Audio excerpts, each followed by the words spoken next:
Hi everyone, welcome back to मामिया vlogs. मैं हूँ स्वाति और आज फिर से लेकर आ गई हूँ मैं हमारे ओल्ड शॉल्स और स्टोल्स को जो रीयूज़ करने का हमने एक मिशन स्टार्ट कर रखा है। तो उसी के अंडर आज हमारी ये 4th वीडियो है। इससे पहले की 3 वीडियोज़ में बहुत सारे आइडियाज़ आपके साथ शेयर कर चुकी हूँ। अगर आपने नहीं देखे हैं ना तो डिस्क्रिप्शन बॉक्स में मैंने सारे लिंक्स डाल दिए हैं, तो do check out all the videos यार। मे भी आपको कोई उनमें से कोई मेथड पसंद आ जाए।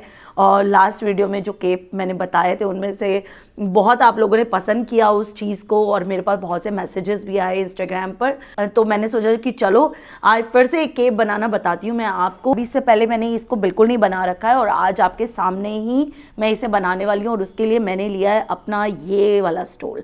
अब मैं यहाँ आपको एक चीज़ बता दूं कि आज जो केप मैं आपके साथ शेयर करने वाली हूँ ना, इसके लिए यार जो कम विड्थ वाला आपका शॉल होगा या स्टोल होगा ना, उसको नहीं लेना।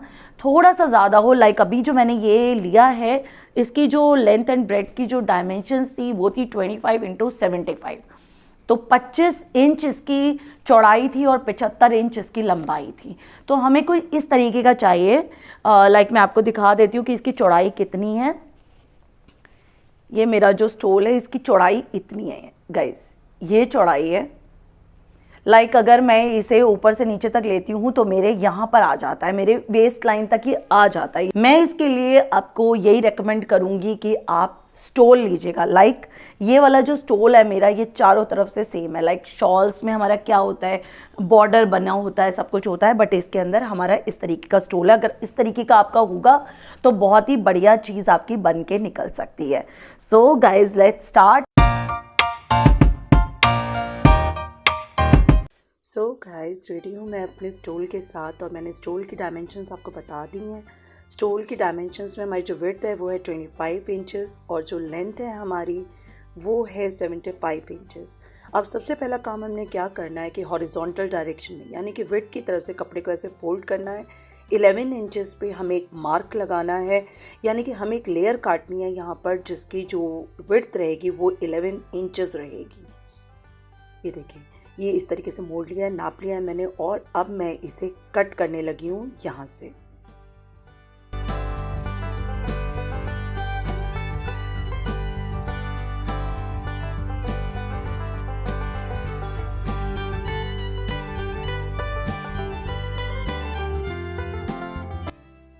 सो गाइस, ये हमने अलग कर लिया है। ये मेरे पास एक छोटा वाला पीस रेडी हो गया। इसका क्या करना है वो मैं आपको भी थोड़ी देर में बताऊंगी। एक्चुअल में इससे एक नेकलाइन हम क्रिएट करने वाले हैं और उसकी ड्राफ्टिंग मैं अभी आपको बताऊंगी, लेकिन उससे पहले हमें एक और काम करना है। अभी हमने ये चौड़ाई की तरफ से ये 11 इंच का पीस निकाला है। अब हमें लंबाई की तरफ से सेम बिल्कुल इसी मेथड को फॉलो करते हुए लंबाई की तरफ से 10 इंच का फोल्ड लेते हुए और एक और लेयर निकालनी है।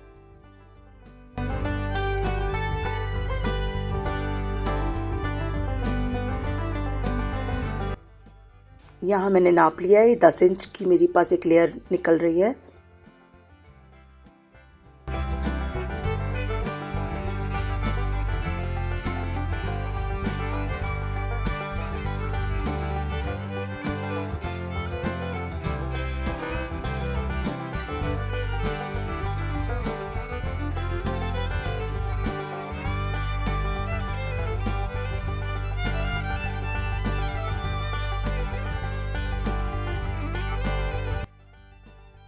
सो गाइज, अब हमारे पास टोटल हो गई 3 लेयर्स। एक जो नेक के लिए निकाली है, एक ये जो हमने लंबाई की तरफ से, और एक जो हमारी नॉर्मल कपड़ा जो हमारा बच गया है। एंड गाइज, अब मैं बता रही हूँ आपको इसकी नेकलाइन की ड्राफ्टिंग। उसके लिए डेमो दे रही हूँ एक पेपर पर। आपने जो हमने चौड़ाई की तरफ से जो कपड़ा निकाला था उसको हमने कर देना है डबल। डबल करने के बाद उसकी जो फोल्डेड साइड है उसको हमने यहाँ सामने की तरफ रखा है। और अब मैं बता रही हूँ आपको कि यहाँ से आपको 12 इंच का एक मार्क लगाना है। मैं 12 इंच की जगह 12 सेंटीमीटर पर एक मार्क लगा रही हूँ, और ये हमने निकाला है फोल्डेड साइड की तरफ से। और उसके बाद नीचे हमने करना है एक मार्क। यहाँ पर मैंने 10 इंच पर एक मार्क लगाया है, और उसके बाद यहाँ पर 2.5 इंच पे हमने एक और मार्क लगा देना है। ये एक नॉर्मल साइज़, जो मेरा साइज़ हो या लार्ज साइज़ हो, उन सबको आ जाएगा। अगर कोई पतला है तो वो जो हमने 10 लिया है उसको 9 कर सकता है। और ऊपर से हमने लेना है इसका 6 इंच, और 6 इंच पे एक मार्क करते हुए हमने इन दोनों पॉइंट्स को मिला देना है और एक कर्व तैयार कर देना है बाजू के आर्म होल के लिए। अब क्योंकि हमें कपड़ा चाहिए था चौड़ाई में, लेकिन हमने काटा है लंबाई में, तो मैं इस लंबे वाले कपड़े को जो हमने चौड़ाई की तरफ से काटा था उसको मैं डबल करके और बीच में से कट लगा दूंगी, और फिर उसके बाद हम इसे जोड़ के एक चौड़ा वाला हिस्सा रेडी कर लेंगे।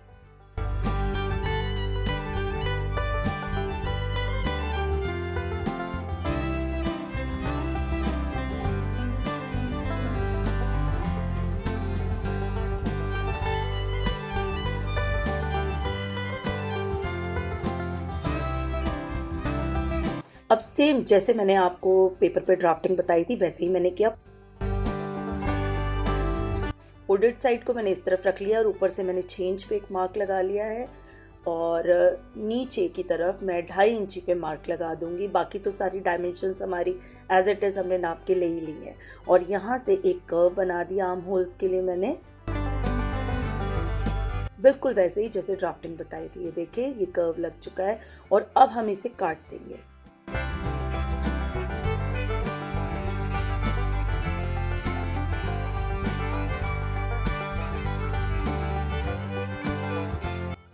ये हमने काट दिया है। अब क्योंकि धागे ना निकल आए इसलिए ये जो आर्म होल्स वाले कॉर्नर्स हैं जो हमने कर्व काटा है उसको हम सिलाई कर देंगे।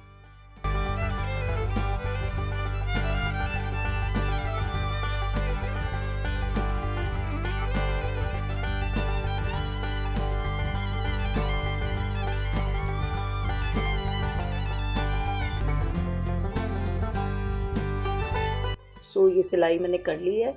अब सिलाई करने के बाद मैंने क्या करना है कि इसको फोल्ड करना है, और इसका जो ये सेंटर वाला पॉइंट है, अब इस सेंटर वाले पॉइंट से जो मेरा सबसे बड़े वाला पीस है, यानी कि जो लोअर बॉडी का पीस था, उसका भी सेंटर पॉइंट मैं निकाल रही हूँ, और इन दोनों सेंटर पॉइंट्स को मैंने जोड़ना है। तो अभी तो मैं इसे पिन अप कर रही हूँ ताकि किसी भी तरीके की कोई मुश्किल ना हो। तो मैं इस पर लगा रही हूँ पिन्स। पिन्स लगाने से क्या होता है कि आपको इजी हो जाता है थोड़ा सिलाई करने में, कोई चीज़ हिलती नहीं है, और एप्रोप्रिएट अपनी जो एग्जैक्ट उसकी पोजीशन है वहाँ पर आपको वो चीज़ मिल जाती है।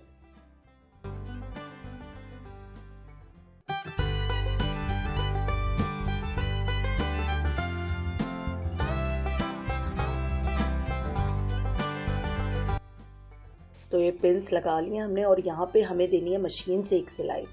और उसके अलावा जो हमने एक और पीस ऊपर निकाला था लंबाई की तरफ से जो काटा था, उसके भी यार धागे निकल रहे हैं, तो पहले सिलाई लगा लेती हूँ।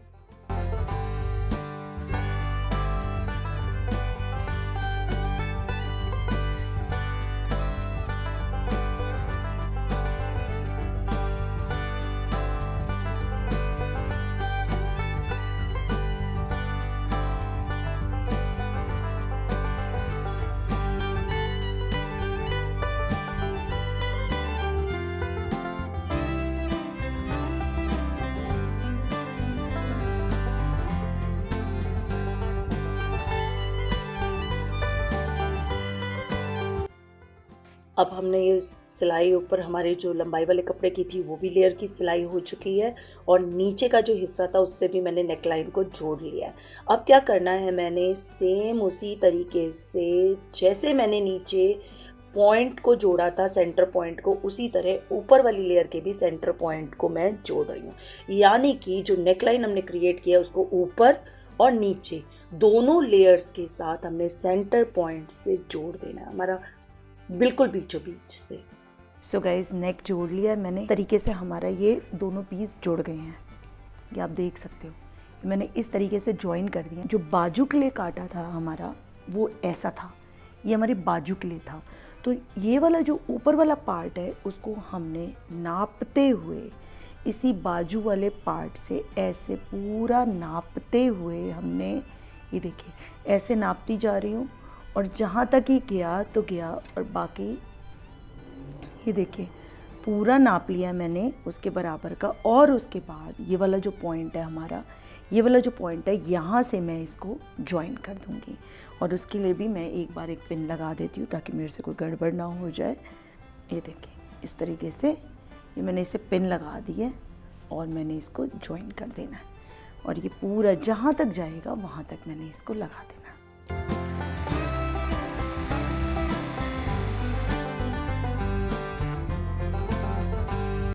तो ये सब कुछ मैं जोड़ चुकी हूँ, बाजू का जुड़ चुका है, आर्म होल्स मतलब जुड़ चुके हैं हमारे, हर तरफ की हम सिलाई कर चुके हैं।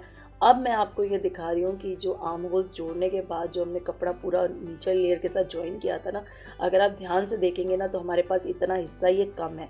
अगर हमारे पास पूरा कपड़ा होता ना तो बहुत ही बढ़िया बात थी, लेकिन क्या होता है कि लिमिटेड सा कपड़ा होता है स्टोल्स वगैरह में हमारे पास। तो अब मैं क्या कर रही हूँ कि सीधे सीधे इसको यहाँ से जोड़ूंगी और बाकी का जो बचा हुआ कपड़ा है ना उसको काट देना है। अब यहाँ मैं आपको दिखा रही हूँ कि देखो हमने कर दिया, जोड़ दिया, और जो एक्स्ट्रा कपड़ा है उसको निकाल के सिलाई कर दो। बहुत अच्छा रहता है कि अगर हम इसकी इंटरलॉकिंग कर दे तो। इंटरलॉकिंग करने से क्या होता है कि धागे नहीं निकलते हैं, और यूजुअली हमारे जो वूलन चीज़ें होती है ना इनके धागे बहुत ज़्यादा निकलते हैं।